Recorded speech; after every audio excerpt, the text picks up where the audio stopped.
All right, today we're gonna bring a clear mat for your dining room. Now, I just opened it up in the grass so you guys can see it. Now, when you get it out of the box, you gotta train it because the corners actually are folding in, so you have to train it the opposite way. All right.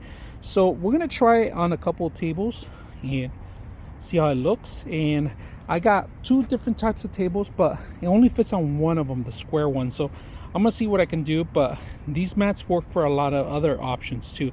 So if you have an uneven area or you have a ground wooded floor that you have a chair running over it, this is a perfect place you could put this in there. So let's go ahead and test it out and see how it works. All right, so here's the cover that we have on our table. You can see, very comfortable. This is going to protect the table from any dust particles or anything that you have, and it goes well, and it protects your hardwood floor from getting scratched. So this is a square table that we have here. Easy to set up. Here's a round table that we have it on. You guys can see the square, the filth, you can actually see it there. So we'll scratch the floor. My dogs always lay down here. We have a lot of dog hair. I don't have to worry about it no more. Very simple. My round table. Hope you guys enjoy the video.